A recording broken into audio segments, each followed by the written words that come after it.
everybody to the Battle Cup Guys podcast. I'm your host, the Battle Cup Guy. This will be my AEW Forbidden Door 2024 predictions episode, as I will be attending AEW's Forbidden Door tomorrow live on Long Island at the UBS Arena. So excited for this pay-per-view. I've been to Arthur Ashe Stadium for Grand Slam. I've been to Nassau Coliseum for AEW's World's End. And tomorrow, I finally check off UBS Arena for AEW's Forbidden Door. I've never been to Forbidden Door. Looking forward to it. It's a stacked card, man. I think we have like 12, 13 matches, 3 matches on 0 hour. So I'm going to run down the match card, and I'm going to give you my predictions for each match. But first off, if this is your first time joining me, I'm going to say thank you for joining me. As I said, this is the Battle Cup Guys podcast, and I'm your host, the Battle Cup Guy. As always, follow me on Twitter at the Battle Cup Guy. Check out Instagram, the Battle Cup Guy. Like this video, subscribe to the channel if you haven't already. The Battle Cup Guys podcast on YouTube. I attended Friday Night SmackDown last night at Madison Square Garden. Great SmackDown. Me and Henry had a great time. It was a sold out show last night, man. I think it was like 17,000 people in that building. I uploaded an 8-minute clip from the main event segment last night where the Bloodline just destroyed Paul Heyman. So definitely check out the video, like the video on the YouTube channel. So let's get into it. Tomorrow, Sunday, June the 30th, from the UBS Arena on Long Island, it's AEW's Forbidden Door. AEW is, partnering with New Japan Pro Wrestling and CMML to put on this inter-promotion card. I think this is very cool. I love when promotions work together. AEW working with New Japan and CMML, WWE working with TNA. It's going to be a great card, man. So let's get into the 0 hour. So 0 hour is basically AEW's kickoff show, the pre-show before the main card goes live on pay-per-view. So 0 hour, we have former best friends, now bitter rivals. They're both from Long Island. It's Chris Statlander and Momo Watanabe. Sorry if I pronounce these names wrong. I'm not too good with the Japanese pronunciation. They're taking on Willow Nightingale and Tom Nakano. So like I said, sorry, I'm not good with these names. I'm gonna say, this is Chris Statlander's first time. Like, she's getting a singles push. She's a heel now. I'm gonna say Chris Statlander gets the win here. Her and Momo get the win against Willow. I said they're both from Long Island. Chris Statlander's from Long Island. Willow Nightingale's from Long Island. Get Chris Statlander that win. Give her that heat. I think it's gonna be a great women's tag team match. And then we have LIJ taking on the Lucha Bros and Mystico. This is gonna be a great match, man. Huge fan of the Lucha Bros. Huge fan of LIJ. Love Mystico. It's going to be a high-flying, non-stop, action-packed match. I got to go with the Lucha Bros and Mystico, man. Huge Lucha Bro fans. I'm a huge Lucha Bro fan, so I think it's going to be a great match. Picking the Lucha Bros to pick up the win. And then we have Mariah May versus Saraya. How can you bet against Mariah May, man? She's with Timeless Toni Storm. She's in a love triangle right now with Toni Storm and Mina Shirakawa. I'm going with Mariah May to pick up the win against Saraya on the 0 hour. Now let's get into the main card. We have a trios match. It's the Learning Tree. It's Chris Jericho, Big Bill, Brian Keith versus Samoa Joe, Hook, and Shibata. Now this is interesting because, Brian Keith is still injured in the sling. Chris Jericho offered Minoru Suzuki to fill Brian Keith's spot.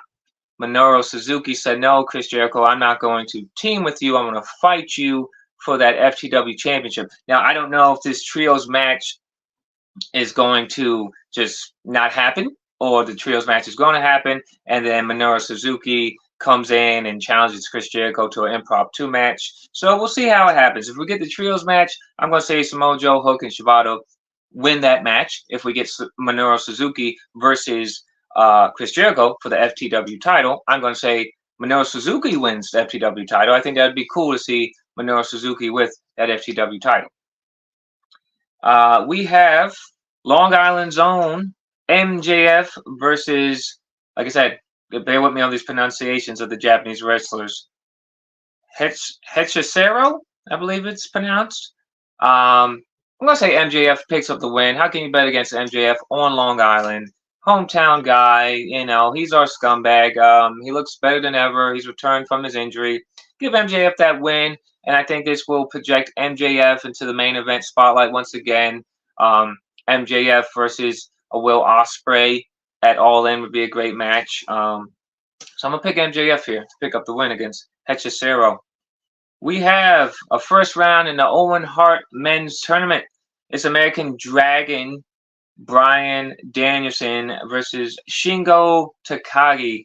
It's going to be a great match, man. I love Bryan Danielson. I've never seen Shingo Takagi wrestle in person, so I'm looking forward to this. It's going to be a hard-hitting match. I'm going to say Danielson wins against Shingo Takagi here because Bryan Danielson, he is one of the top wrestlers in AEW. Okay, this run he's been on, and he's like he said before in previous interviews, his wrestling career is winding down, and Bryan Danielson has never won the AEW World Championship, which I believe he should be an AEW World Champion before he retires. So I'm gonna say Danielson picks up the win here, and I will go to a step further and say Bryan Danielson wins the Owen Hart tournament and goes to All In. And Danielson versus Swerve for that AEW World Championship at All In, I think that'd be a great match. Two Seattle guys tearing it up at All In. For the IWGP World title, it's the IWGP World Champion. He represents Blackpool Combat Club, Jon Moxley versus Naito. However you pronounce it, Naito. It's going to be a great match. I think Naito wins the IWGP World title here in this match. Jon Moxley's been tearing it up over in AEW, New Japan. But I think Naito gets the win here. Gets that IWGP World title. And I think Moxley will be okay losing this world title here because Jon Moxley is one of the staples in AEW. I mean, it's going to be a bloody match. I expect Jon Moxley to bleed all over the place. But in the end, I think Naito's going to pick up that world title. We have a grudge match. It's Zack Sabre Jr. versus freshly squeezed Orange Cassidy. I never seen Zack Sabre Jr. wrestle in person, so that's going to be interesting. He's training Orange Cassidy. I'm going to say Orange Cassidy picks up the win because Orange Cassidy is one of those guys who doesn't get a lot of wins in AEW. He'll always be a fan favorite. He'll always be over with the crowd, but he doesn't get a lot of wins in AEW. So I'm going to say Orange Cassidy picks up the win here, and I think it's going to be a great match, man. I think Orange Cassidy is going to show once again why he can be funny and serious in pro wrestling, and I think it's going to be a great match. For the AEW Women's World Championship, it's AEW Women's World Champion. AEW Women's World Champion. She's timeless. Toni Storm versus Mina Shirakawa. The love triangle between Toni Storm, Mina, and Mariah May.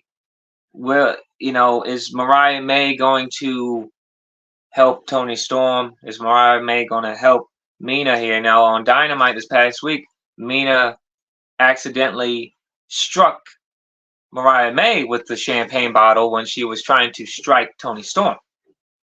I'm going to say Toni Storm retains the AEW Women's World title here, and I'm going to say that this is going to lead to the AEW Women's World title match at All In. Mariah May, who was my pick to win the Owen Hart Women's Tournament against Toni Storm at All In, and I think All In London, that's where you can crown in Wembley Stadium. That's where you can crown Mariah May AEW Women's World Champion. We have a trios match. It's the Elite The Young Bucks, Nicholas and Matthew Jackson with Okada versus Scissor Ace. It's the acclaimed Anthony Bowens, Max Caster, and the Ace himself, the Ace of New Japan Pro Wrestling. He's a New Japan Pro Wrestling president, Tanahashi. It's gonna be a fun match. Tanahashi, not only he is the president of New Japan Pro Wrestling, former IWGP World Champion. It's gonna be a fun match, man. I love this new Young Bucks elite, corporate guys with the suits and the mustaches. Okada's killing it with his, his character in AEW. Acclaim always over. Tanahashi, one of the best. I'm gonna say that Scissor Ace wins here.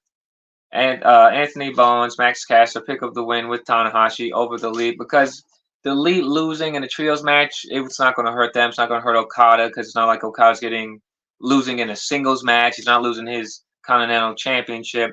So give the Acclaim the win with Tanahashi. It's a winner takes all match. Representing AEW, she's the TBS champion. She is the CEO, Mercedes Moné. She's taking on the New Japan Strong Women's Champion, representing CMLL, Stephanie Bakir. It's winner takes all, title for title. Gonna be a great match. I'm a huge fan of Mercedes Moné. I was at AEW Big Business. I drove to Boston just to see Mercedes Moné make her debut in AEW. I was a huge fan of Sasha Banks at WWE. Mercedes Moné, sometimes she doesn't get all the credit she deserves. Maybe her promos aren't the best. Maybe her in-ring maybe her in-ring's not the best in some people's eyes. I'm a huge fan of Mercedes Moné. I've never seen this Stephanie Bakir wrestle. I know they have history together. I'm going to say this is Mercedes Moné's moment. This is her crowning moment to show people that she can tear it up with the best in AEW. She can tear it up with the best in CMLL. And I'm picking Mercedes Moné to leave Forbidden Door as your TBS champion and your New Japan Strong champion. We have a ladder match for the vacant TNT title. It's Takeshita, the Ring of Honor World Champion, Mark Briscoe, the Elite's scapegoat, Jack Perry, Dante Martin, Leo Rush, and El Phantasmo. This match is going to be insane. I love ladder matches. Just the fact that you have Dante Martin and Leo Rush in a ladder match is going to be crazy enough. Add Takeshita, Mark Briscoe, El Phantasmo, Jack Perry. It's going to be a great match. Who leaves TNT champion? I'm going to say the scapegoat, Jack Perry, wins the TNT title, brings more gold to the Elite, and that's a great story right there, right? There's more heat on the Elite, them all having gold and running AEW. And the main event is for the AEW World Championship. It's the AEW World Champion, Swerve Strickland, defending his AEW World Championship against the International Champion, Will Ospreay. Now, I know a lot of people wanted this match to happen at All In, Wembley Stadium. Makes sense, right? Will Ospreay fighting for that AEW World Championship at All In Wembley Stadium. Now, Will Ospreay is already international champion. Does Will Ospreay need the AEW World Championship right now to be the best? Swerve Strickland, I think he's doing a great job as AEW World Champion. I don't think Swerve Strickland should lose the AEW World Championship right now. I think if Swerve Strickland loses that AEW World Championship, it should be to someone like Bryan Danielson. Nothing against Will Ospreay. So I'm going to say Swerve Strickland retains the AEW World Championship. I think it's going to be a great match, and maybe we get a debut, a surprise return. I know the Elite said they have a wild card that they're going to insert into the men's Owen Hart tournament. Now, that doesn't mean that the Elite doesn't come out and attack Swerve tomorrow night at Forbidden Door, or maybe do we get a debut from somebody? Do we get a Ricochet debuting? And maybe a Ricochet as a Prince Puma, I think. But I think the report said Ricochet's under contract to July, so maybe we don't get Ricochet. Maybe we get the Elite with Hangman Page. Maybe he's the wild card and Hangman Page comes out there. And they put Swerve on notice that, hey, Swerve, you won the title, you retained your title, but Hangman Page is going to win that Owen Hart tournament and come and take that title. But either way, in the end, I'm going to say Swerve Strickland retains his AEW World Championship tomorrow night. Well, there you go, folks. That has been my AEW Forbidden Door 2024 live predictions episode. Like I said, I will be attending AEW Forbidden Door tomorrow night, UBS Arena, Long Island, New York. I can't wait. I've never been to the UBS Arena. I've been to Long Island numerous times. But this, I'm checking off the list. This is the third arena I needed to attend, to be at, to have attended all the arenas on Long Island, right? I did Nassau Coliseum for World's End. I've done Arthur Ashe Stadium for numerous Grand Slams. Tomorrow night, UBS Arena, AEW Forbidden Door. Tomorrow night, AEW opens the Forbidden Door. Will Mercedes Moné take that New Japan Strong Championship from Stephanie Valkyrie, who leaves as TNT champion? Will Mariah May show her allegiance to Toni Storm or Mina Shirakawa? And will Swerve Strickland retain his AEW World Championship? Or will Will Ospreay leave Long Island as double champion? And will Will Ospreay leave with that AEW World Heavyweight Championship and that International Championship? We'll find out live tomorrow night. It's AEW's Forbidden Door. I will see you at Forbidden Door. Till next time.